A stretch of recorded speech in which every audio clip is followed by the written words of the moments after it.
Assalamualaikum warahmatullahi wabarakatuh. Perkenalkan, kami dari kelompok 5, kelas TKTI Paralel A. Pada kesempatan kali ini kami akan menjelaskan tentang IT Research Management yang merupakan salah satu bagian dari 5 fokus area utama TKTI. Sebelumnya, perkenalkan anggota dari kelompok kami. Yang pertama ada Laila Mazidatus dengan NPM akhir 105, kemudian ada Hafida Zahra dengan NPM akhir 13, kemudian ada Evelyn Salsabila dengan NPM terakhir 17, kemudian ada Putri Anggun dengan NPM 25, serta Nisa Febrianti dengan NPM 28. 5 fokus area TKTI. Yang pertama ada Strategic Alignment, kemudian ada Research Management, kemudian ada Value Delivery, ada Performance Measurement, dan ada Risk Management. Di sini kita akan membahas tentang Research Management. Pada kesempatan kali ini, kita akan membahas tentang research management, yaitu tentang pengertian, komponen utamanya, hubungan research management dengan tujuan bisnis, pengertian outsourcing, bentuk-bentuk outsourcing, serta undang-undang yang mengatur tentang teknologi informasi, kemudian ada contoh dan penerapan teknologi informasi, prinsip, tantangan, serta kesimpulan. Jadi, research management atau yang dikenal dengan manajemen sumber daya teknologi informasi adalah proses strategis untuk mengelola aset teknologi informasi secara optimal sehingga dapat selaras dengan tujuan bisnis serta dilaksanakan secara efektif dan efisien. Selanjutnya adalah komponen utama research management. Yang pertama adalah uang atau modal, yang kedua ada infrastruktur teknologi informasi atau hardware, yang ketiga ada aplikasi yang meliputi software, yang keempat ada data atau database yang menghasilkan informasi, yang terakhir adalah sumber daya manusia. Pertama adalah uang atau modal, yaitu pengelolaan biaya dan modal yang dialokasikan untuk mendukung kebutuhan teknologi informasi dalam perusahaan. Hal ini meliputi 3 hal, yaitu yang pertama ada biaya investasi atau capital expenditure yang meliputi biaya pengadaan perangkat keras. Yang kedua ada biaya pemeliharaan atau operational expenditure. Contohnya adalah perawatan dan perbaikan perangkat, biaya listrik, internet, dan hosting, serta gaji karyawan. Yang ketiga ada biaya upgrade dan pengembangan. Contohnya adalah training atau pelatihan SDM teknologi informasi serta implementasi sistem keamanan terbaru. Komponen utama sumber daya teknologi informasi, yang kedua ada infrastruktur TI. Infrastruktur TI dapat diibaratkan sebagai fondasi utama dalam mengelola dan menjalankan sebuah sistem informasi. Tanpa infrastruktur yang memadai, aplikasi dan data tidak dapat berjalan dengan optimal. Komponen infrastruktur TI meliputi server sebagai penyedia layanan atau sumber daya bagi perangkat lain. Lalu ada jaringan, lalu ada perangkat keras seperti komputer dan router, lalu pusat data dan layanan cloud, serta keamanan TI.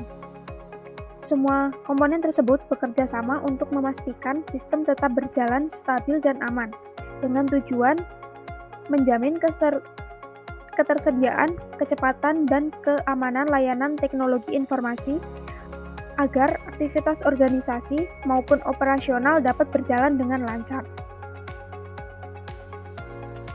Selain infrastruktur TI, komponen penting lainnya adalah aplikasi. Jadi, aplikasi adalah perangkat lunak yang digunakan untuk menjalankan dan mendukung proses bisnis. Contohnya yaitu ada Enterprise Resource Planning atau ERP, yaitu untuk mengelola operasional dalam suatu proses bisnis. Lalu ada Customer Relationship Management atau CRM untuk interaksi antar pelanggan. Lalu ada Human Resource Information System untuk mengelola data karyawan seperti absensi dan gaji. Lalu tujuan dari aplikasi yaitu untuk mengotomatiskan dan menyederhanakan proses kerja sehingga pekerjaan lebih cepat, akurat, dan lebih efisien. Komponen selanjutnya yaitu data. Jadi data adalah aset strategis organisasi. Data yang awalnya hanya berupa sekumpulan fakta, bila dikelola dengan baik akan berubah menjadi informasi yang bermanfaat. Karakteristik data yang baik meliputi akurat, data tersebut akurat, konsisten, relevan, dan aman untuk digunakan. Contoh data yang biasanya dikelola oleh organisasi yaitu data pelanggan, data keuangan, data produksi, dan laporan penjualan. Tujuan dari data tersebut adalah menjadikan data sebagai dasar pengambilan keputusan yang tepat serta mendorong inovasi sebuah organisasi. Sumber daya manusia atau SDM TI adalah orang-orang yang memiliki keahlian, pengetahuan, dan keterampilan untuk merancang, membangun, mengelola, mengamankan, dan mendukung seluruh infrastruktur dan sistem teknologi informasi di sebuah organisasi. Mereka adalah otak di balik berjalannya teknologi. Tanpa SDM yang kompeten, investasi semahal apapun pada perangkat keras dan perangkat lunak akan menjadi sia-sia. Komponen utama SDM TI, yang pertama ada tim teknis atau operasional, meliputi administrator jaringan dan sistem, bertugas memastikan server, jaringan, dan koneksi internet berjalan lancar dan aman. Ada lagi spesialis dukungan teknis atau IT support atau helpdesk, yaitu garda terdepan yang membantu pengguna atau karyawan jika mengalami masalah teknis sehari-hari. Lalu ada analis keamanan siber atau cyber security analyst, melindungi aset digital perusahaan dari serangan siber, virus, dan ancaman lainnya. Yang kedua, ada tim pengembangan, meliputi pengembang perangkat lunak atau software developer atau programmer, yaitu membangun, menguji, dan memelihara aplikasi atau software yang digunakan perusahaan. Lalu ada analis bisnis atau business analyst, menjembatani kebutuhan bisnis dengan solusi teknis. Mereka menerjemahkan apa yang diinginkan oleh departemen lain ke dalam bahasa yang dimengerti oleh tim pengembang. Lalu ada manajer proyek TI atau IT project manager, yang memastikan proyek-proyek TI berjalan sesuai jadwal, anggaran, dan tujuan yang ditetapkan. Yang ketiga ada tim strategis dan manajerial, ada Chief Information Officer atau Kepala Departemen TI, pemimpin yang bertanggung jawab atas seluruh strategi dan arah pengembangan TI di perusahaan, serta memastikan teknologi sejalan dengan tujuan bisnis. Lalu ada arsitek solusi atau solution architect, merancang cetak biru atau blueprint atau kerangka besar dari sebuah sistem teknologi untuk memastikan semua komponen dapat bekerja sama secara efisien. SDM-TI bukan hanya tentang orang yang bisa memperbaiki komputer, tetapi tentang aset strategis yang mendorong inovasi dan efisiensi. Nah, sekarang tentang bagaimana SDM-TI memengaruhi tujuan bisnis. Peran SDM-TI jauh melampaui sekedar fungsi mendukung. Mereka secara langsung dan tidak langsung mempengaruhi pencapaian tujuan utama bisnis. Yang pertama ada meningkatkan efisiensi operasional.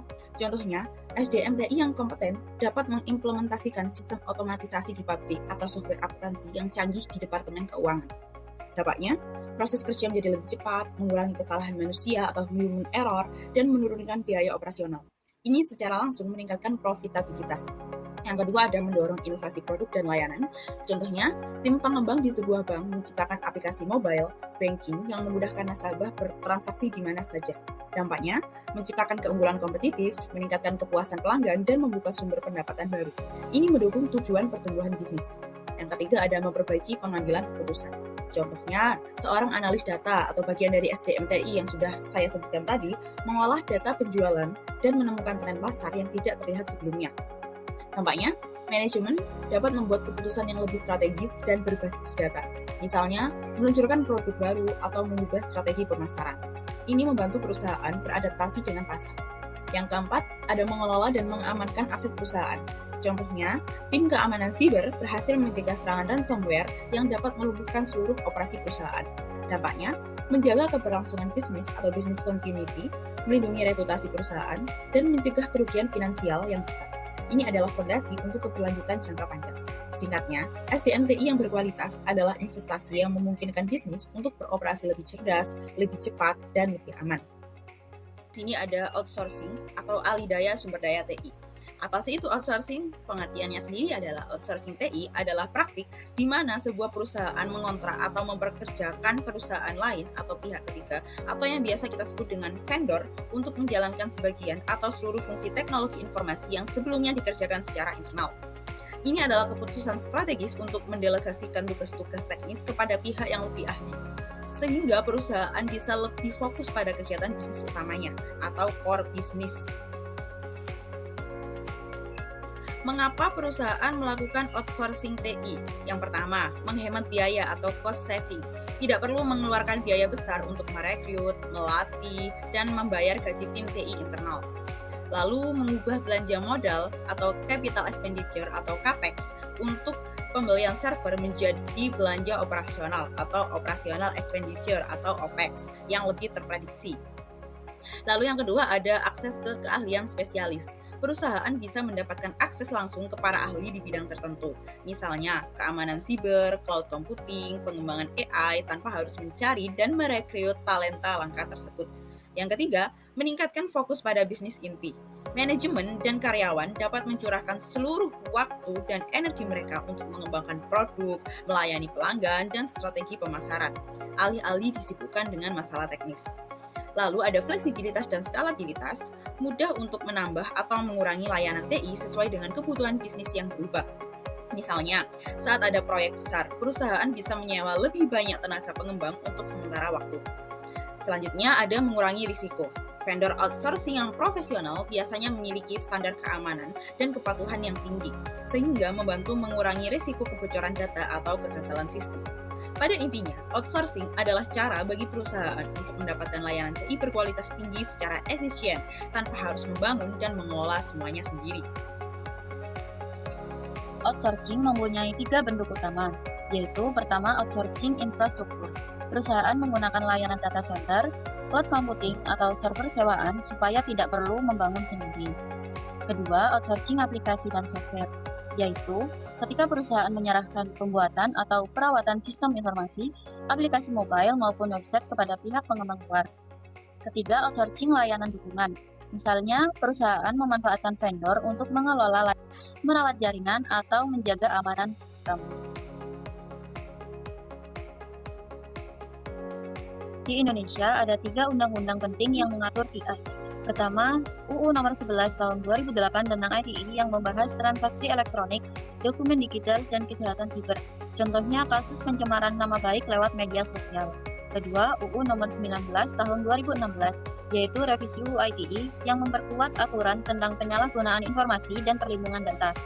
Contohnya pada kasus hoaks atau ujaran kebencian di internet.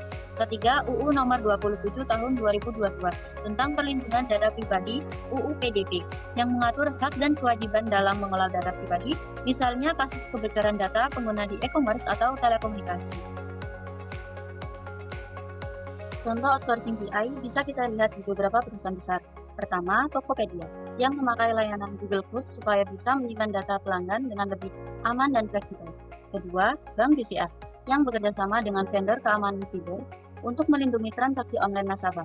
Ketiga, Traveloka, yang menggunakan jasa developer untuk membantu pengembangan aplikasi mobile mereka. Pada prinsip tata kelola IT Resource Management, terdapat 6 prinsip utama yang menjadi dasar dalam pengelolaan sumber daya teknologi informasi. Yang pertama adalah efisiensi dan efektivitas. Artinya, bagaimana organisasi bisa menggunakan sumber daya IT sehemat mungkin, namun tetap mempertimbangkan hasil maksimal. Kemudian yang kedua, sesuai dengan tujuan bisnis. Artinya, setiap penggunaan teknologi informasi harus sejalan dengan visi, misi, dan target bisnis. Kemudian yang ketiga adalah transparansi dan akuntabilitas, di mana setiap penggunaan sumber daya TI harus jelas, dapat dipertanggungjawabkan, serta terbuka bagi pihak terkait.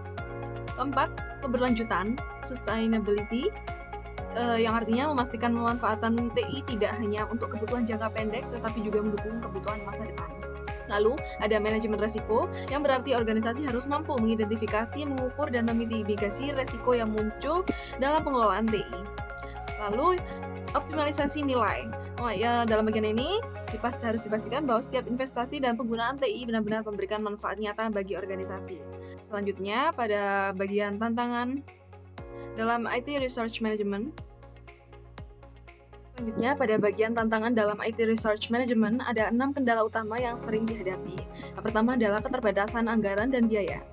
Seringkali implementasi TI membutuhkan pendanaan yang besar, sehingga ini menjadi kendala yang umum terjadi. Kedua adalah kurangnya SDM IT yang kompeten, karena masih banyak organisasi yang kekurangan tenaga ahli di bidang ini.